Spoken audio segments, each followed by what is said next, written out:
Recently, I showed you guys how to get the vanilla mopeds in Minecraft. Today, we're gonna get a deeper dive into that and I'll show you my setup for actually doing it an easy way. And stick around until the end and I will show you a bonus usage for the farm. This is the design that I came up with in my survival series and I am going to give you the schematics of the build as well, both overworld side and nether side, because there are two. You don't necessarily need both, but I do recommend it. So first things first, you want to make sure that you have the water activated on the floor down there, because down here in the control room, you can control a few things. The reason you want the water is because creepers, when you charge them, and especially in a situation like this, where I have it set up in the desert, there is no rain, the creepers take fire damage, and they will take fire tick damage after charging. So you want to make sure they are put out of fire once they land down here. You control the floor with this. No flowing water and flowing water. And there is a reason for that. You want to send them to the nether side and you have the portal and you want to be able to activate it safely here behind trapdoors and everything so the charged creeper do not blow up in your face. You want to activate the portal when the floor has been raised.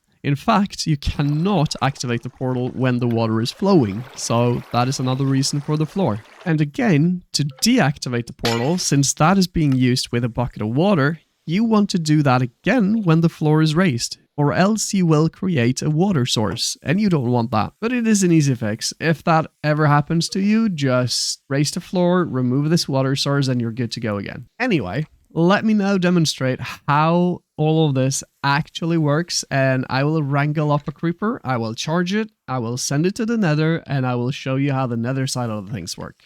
So to have this farm work in a survival situation, you want a thunderstorm to happen. As you can see, here in the desert, oh god, good demonstration right there. Here in the desert, you can't really see the rain, but trust, there is a thunderstorm going. Yes, it is. The next thing you want to do, you want to wrangle up a creeper. Now we have a creeper on us. Okay, so you want to wrangle him, you want to lure him over, but when you have a safe distance, run around, force him this way, charge, and drop.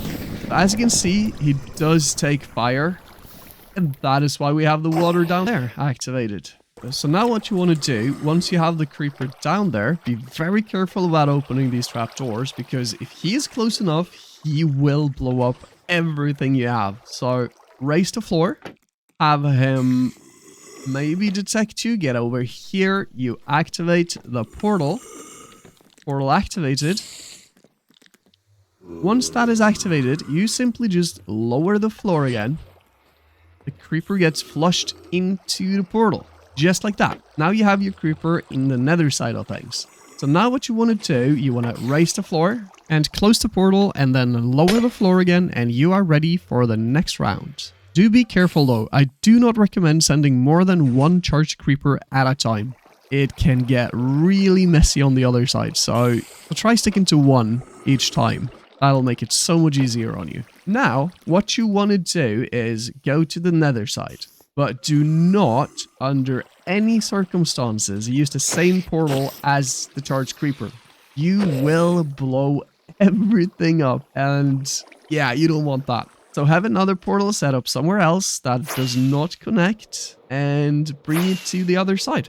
Then what we have is my head collection house on the nether side of things. How I've set this up here is like this. There you have your creeper. He is waiting. We have him locked behind the gates, so he doesn't go anywhere we don't want him. We know exactly where to expect him when we arrive. Also, down in the basement, you see I have obsidian everywhere. It is essentially a blast-proof chamber here. So yeah, you want that. Then I have already piglins sitting here in its minecart, ready to, well, you know why we're here. Yeah, we're gonna get its head. So, and to get the piglins, I usually just go out here, I trigger an aggro, get one of them to follow me in here, follow me in there, and essentially do what we are about to do with the creeper. Once we open the gate, he comes closer, he sees us, close the gate behind him, and we activate minecart loader. So as you can see here, I'm at a loop.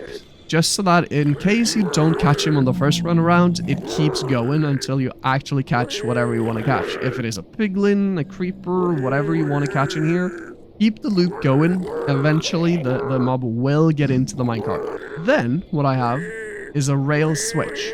This will switch this, so the creeper or creature goes in here instead, follow this line, and drops down into the blast chamber.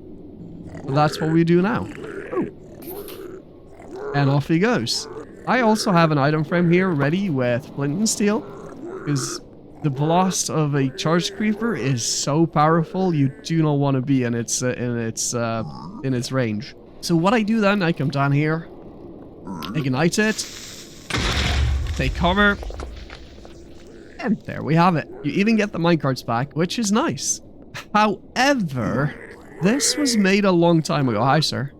This was made a long time ago by me and done everything in survival, no creative whatsoever, been doing this, but I have brought it into creative a little bit and fine-tuned some details for you guys, because there are some issues I have experienced in the past, and I've kind of tried to fix them for you guys. So here we are now in the creative world that I've set up. There is a few changes I have made to the design of these things just to make it a little bit easier for you guys to build the same contraption, essentially.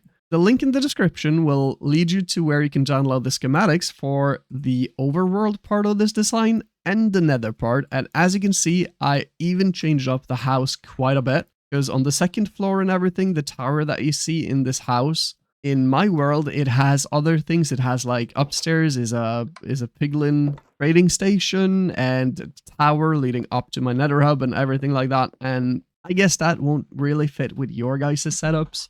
So I made it more flexible to fit in with every other situations. It is essentially still the same though.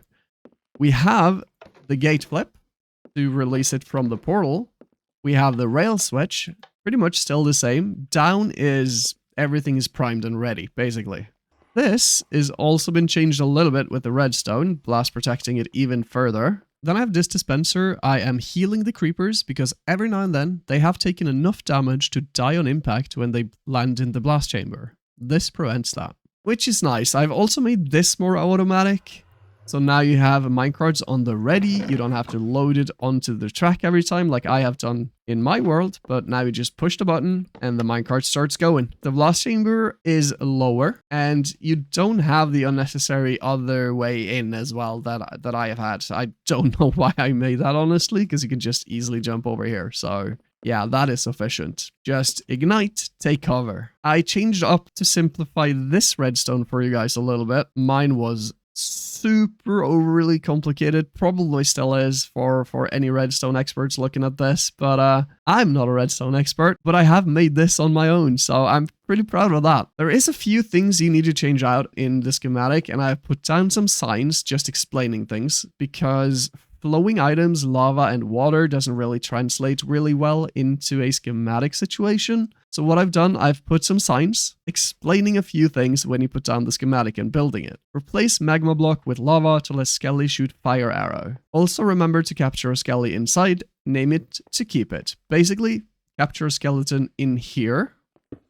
Well, you want it to stand there on the armor stand, so capture a skeleton, name it. Put lava in there. I have also written a sign down here, put water under the slabs, so water, water. And you want to replace the ice with water as well. Water, water, water, water, and water. That is where you want to have all your flowing water happen. As you can see, this room has been simplified a little bit as well for you guys. You only have open and close portal.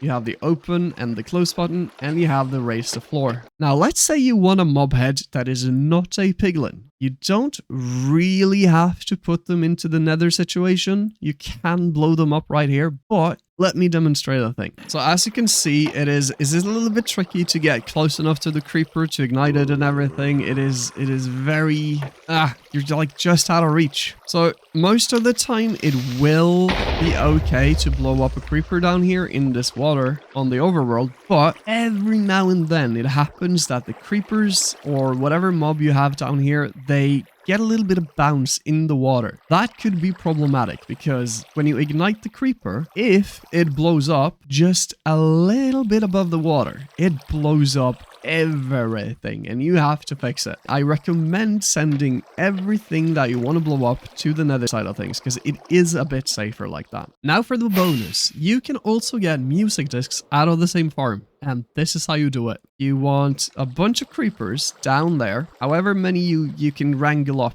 If other mobs happens to go in there as well, doesn't really matter. So you put TNT right there and you just like try to trick the skelly to shoot the TNT.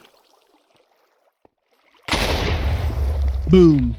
And you now have a crazy amount of discs. Of course, depending on how many creepers you can get down there. Now, of course, you can't get every music disc like this. There are some that you have to get other ways as well. But for every music disc that you can get from a creeper, you can just do this until you have them all. Or if you just need music discs for custom sounds or whatever, if you have that. So I hope this helps. So check out the links in the description for downloading the Overworld collection of discs and heads part and the nether part so you can also get the piglins. The nether part is mostly to make it easier to get the piglin ones, and maybe even you have a fortress nearby so you can actually get in wither skeletons as well, and that way you can guarantee your wither skeletons to drop their heads. So happy head hunting everybody. If you found this video helpful, please consider leaving a like and a subscribe. Hope to see you guys again soon. Thanks for watching. Bye!